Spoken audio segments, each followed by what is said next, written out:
Prophet Shepherd Bushiri says for his safety and security purposes, he would not be making a return to South Africa, even if his extradition case was done with, due to a few individuals that have shown such discontent with him.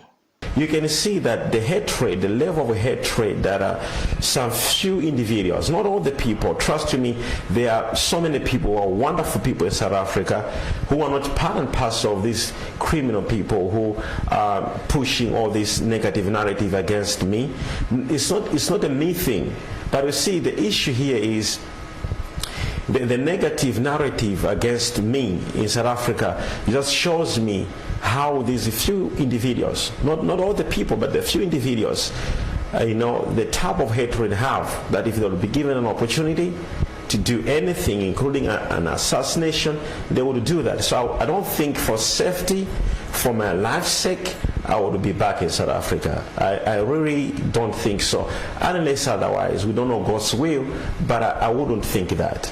Speaking in an interview with Malawian broadcaster NBC, Bushiri said it was a fake and a false report that he was in South Africa, as recent media reports had suggested that he had been spotted in South Africa twice since he left the country in November 2020. Prophet Shepherd Bushiri has allegedly been making several visits in and out of South Africa. How true the allegations are that you've been sneaking in and out of South Africa even after you left that country? Thank you for this wonderful question. Actually, I was so shocked and surprised as well when I heard that by the South African media. However, I was not much alarmed, because this is my life. I've been living like this for all the years I was in South Africa. There has always been a negative narrative that has been pushed by South African media to tarnish my name and my image. First of all, the allegations are not true. They are false. You know I'm fighting against extradition with my lawyers here in Malawi, and I wouldn't just be a truth in that I would be inside somebody who's fighting against going to South Africa, and then you also go to South Africa. I don't think I would do that mistake.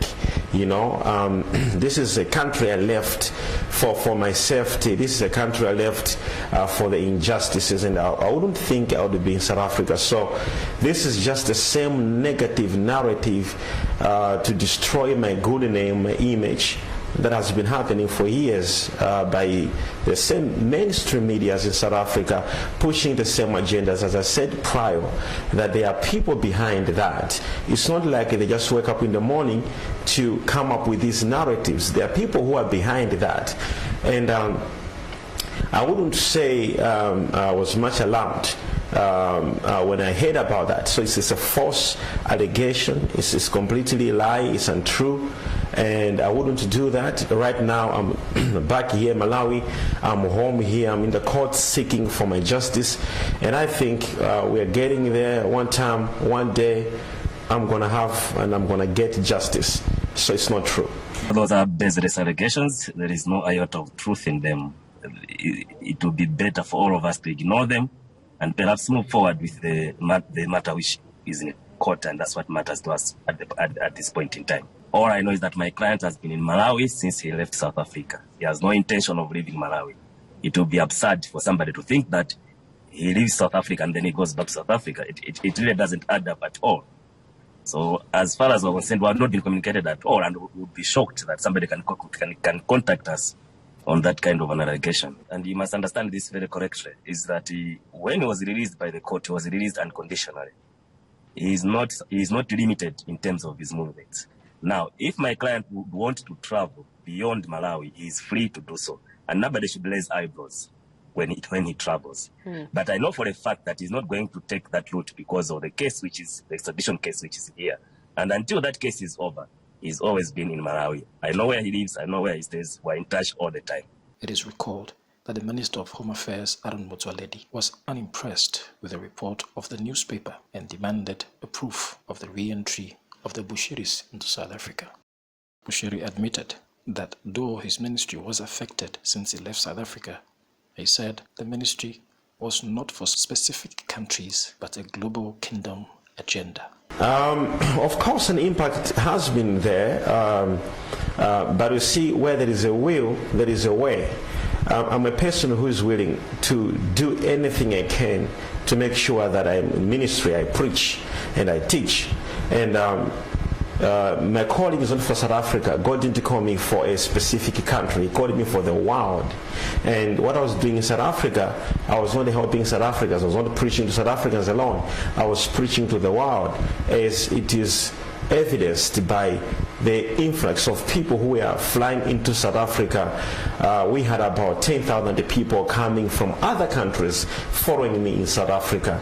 So it's really not a South African type of agenda. It is a kingdom agenda.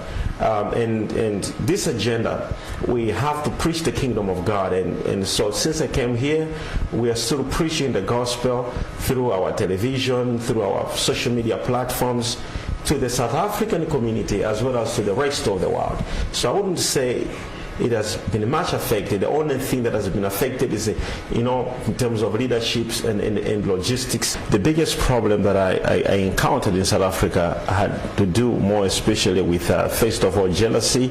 Being a person who is a Malawian, who we considered as people who sometimes people think we are not capable of doing certain things, and having a great success story as a black African Malawian, it was welcomed with mixed reactions. To some people, some South Africans, they embraced the success, and some South Africans, really, it was not good. And also looking at the church, the clergy, and the other churches didn't like it,